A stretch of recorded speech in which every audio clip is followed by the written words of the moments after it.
Bonjour et bienvenue sur cette vidéo d'explication de la fonction si d'Excel. Donc on va commencer tout de suite par regarder comment cette fonction se construit. Donc elle est construite en trois parties. La première partie va être un test logique. Alors le test logique va vous retourner soit une valeur vraie, soit une valeur fausse, soit une erreur. Et on va regarder dans cette vidéo comment éviter de faire plusieurs erreurs de base.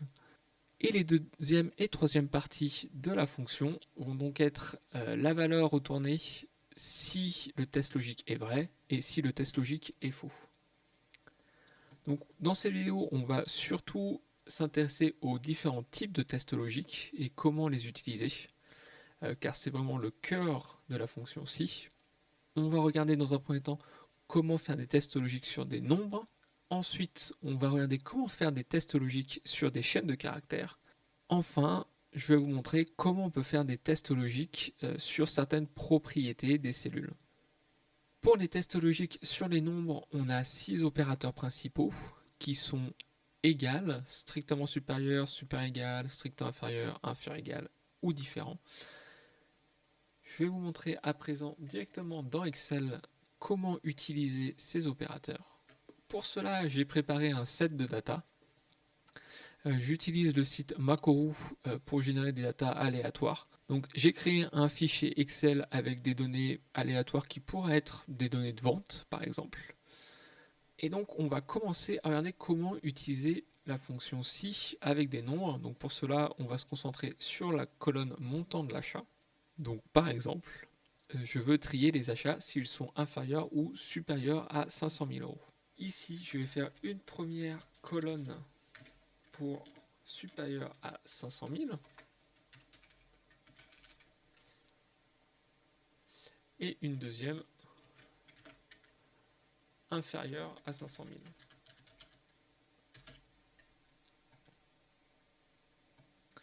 Donc pour cela, je vais commencer par utiliser la fonction si et le test logique va être sur le montant de l'achat et donc je vais faire un test pour vérifier que le montant de l'achat est supérieur à 500 000 euros. La valeur si elle est vraie, je vais retourner le montant de l'achat et si elle est fausse, je vais retourner rien du tout. Pour cela, j'utilise les apostrophes pour dire à Excel de me retourner simplement rien. Un texte où il n'y a absolument rien. Donc on vérifie que ça marche bien. Donc quand j'ai un montant d'achat qui est inférieur à 500 000 euros, en effet, ça ne me retourne absolument rien. De la même manière, je vais copier la formule et je vais faire strictement inférieur maintenant à 500 000 euros. De cette manière, ça évite que si un montant est exactement 500 000 euros, il me le retourne deux fois. Et donc je vérifie bien que les montants inférieurs à 500 000 euros sont retournés. Donc on peut utiliser la fonction si avec d'autres opérateurs.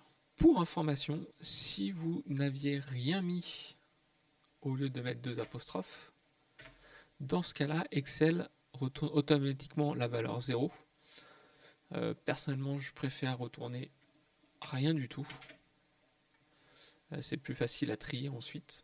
De la même manière, il est possible d'utiliser les autres opérateurs que je vous ai montrés juste avant, tels que égal ou différent. Par exemple, si je voulais que le numéro de vente soit différent de 1,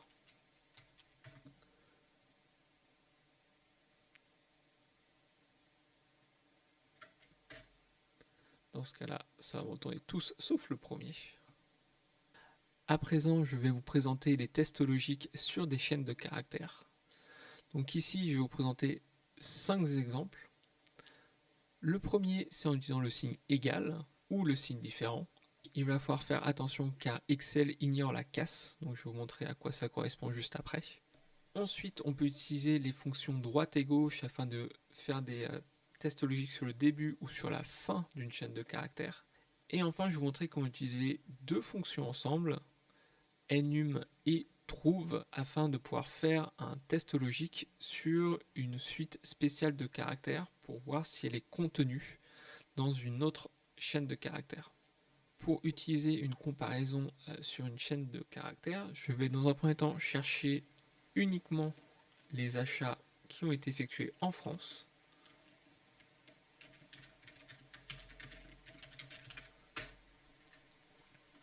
Donc pour cela, je vais mettre une condition logique sur le pays. Et je veux retourner le montant de l'achat uniquement si l'achat a été fait en France, ou sinon je retourne rien. De la même façon, il faut utiliser les apostrophes pour pouvoir définir que l'on veut faire un test sur une chaîne de caractères. Sinon, Excel va vous retourner une erreur. Donc maintenant, si je mets les apostrophes, ça fonctionne bien. Si je copie la fonction, je vois bien que quand l'achat est fait en France, cela fonctionne. De la même manière, si je veux avoir les achats hors de France, je vais simplement remplacer le signe égal par le signe différent. Et on vérifie que la fonction fonctionne bien.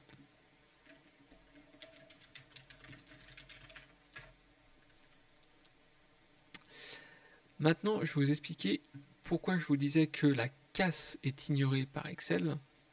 Donc par exemple, si je remplace France avec un F majuscule par France avec un F minuscule, cela ne change absolument rien au résultat dans les deux cas. Excel se comporte exactement de la même manière. C'est pour cela que je vous disais que pour cette fonction, Excel ignore la casse. C'est pour cela qu'il faut bien vérifier comment fonctionnent les opérateurs avant de les utiliser. Maintenant, je vais faire un test par exemple sur les adresses email en ne filtrant que les personnes qui ont une adresse email en .com. Donc, par exemple, .com email. Pour cela, je vais utiliser la fonction droite.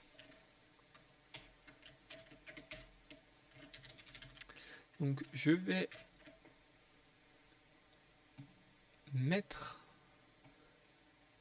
aller chercher les 4 derniers caractères de l'email et je vais les comparer avec .com. De cette manière, et de la même façon que précédemment, je vais retourner le montant de l'achat si c'est vrai ou rien du tout si c'est faux. Donc ici, je spécifie à Excel qu'il doit aller chercher les 4 derniers caractères situés à droite, donc dans ce cas-là .edu, et les comparer avec la chaîne de caractères que je viens d'écrire qui est .com, et me retourner si c'est vrai donc le montant de l'achat, ou si c'est faux, rien du tout. Je vais vérifier que ma fonction fonctionne bien, que pour l'adresse email en .com, j'ai bien le montant de l'achat. De la même manière, on peut mettre des conditions sur les premiers caractères en utilisant la fonction gauche. Ça fonctionne exactement de la même façon, mais sur le début de la chaîne de caractères. Maintenant, je vais vous montrer comment trouver spécifiquement une chaîne de caractères, peu importe où elle est située à l'intérieur d'une chaîne de caractères spécifique. Donc, par exemple, je veux que le mail contient @b. Donc, j'utilise ici de manière totalement aléatoire, c'est juste que j'ai vu que ça correspondait à plusieurs emails, donc je vais pouvoir filtrer assez facilement et vous montrer comment marchent ces fonctions. Alors pour trouver un texte spécifique à l'intérieur d'une chaîne de caractères, on va tout d'abord utiliser la fonction trouve. Donc dans ce cas-là, je veux trouver la chaîne de caractères AB à l'intérieur de l'email.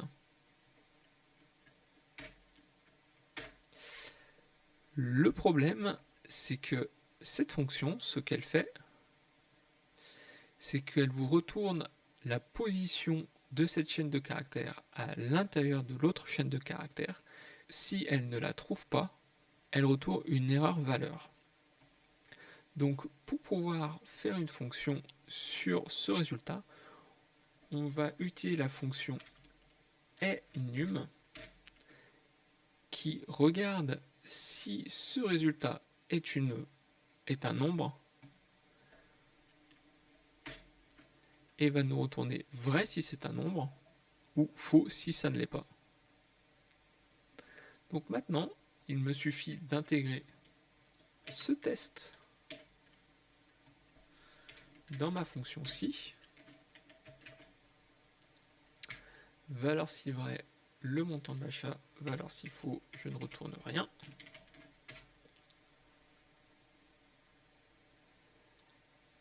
Et je vérifie bien que si ce test est vrai, alors il me retourne bien le montant de l'achat.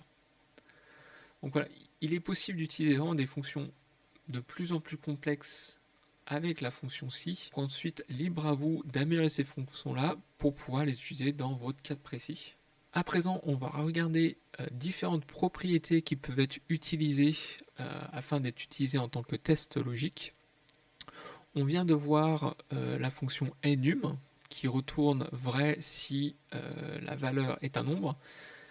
De la même manière, il existe la fonction etxt, donc si c'est une chaîne de caractères. Il existe une liste assez exhaustive de tests dans Excel. Donc si vous tapez juste égal est, Excel va vous retourner l'ensemble des fonctions de ce type. Donc est une erreur, est une formule, est logique. Elles fonctionnent toutes de la même manière, c'est-à-dire que si c'est une formule, dans ce cas-là, ça va retourner vrai, si ça ne l'est pas, ça retourne faux. Donc par exemple, on va essayer avec est formule. Donc je vais prendre comme référence cette case. Et ça nous donne bien que cette case est une formule. Si au lieu de cette case, j'avais mis le montant de l'achat directement ici, il m'aurait retourné que c'est faux, ce n'est pas une formule, c'est un nombre directement. Alors la dernière partie de cette vidéo, on va voir des tests logiques imbriqués. Pour cela, on va utiliser d'autres fonctions qui sont les fonctions et. Donc ça nous permet de combiner plusieurs tests logiques. La fonction et va retourner vrai si tous les tests à l'intérieur sont vrais. Il y a aussi la fonction ou qui marche à peu près de la même manière, mais dans ce cas-là, il suffit qu'un seul des tests soit vrai pour que l'ensemble retourné soit vrai. Il y a aussi la fonction ou exclusive, c'est-à-dire que strictement un seul test doit être vrai, et que si deux tests sont vrais, ça retourne faux. Et enfin, il y a la fonction non, qui inverse le résultat. Donc si vous avez un test logique qui vous retourne faux, vous utilisez non, vous mettez ce test à l'intérieur, et donc il va vous retourner une valeur vraie. Maintenant, on peut aussi faire des comparaisons sur les dates.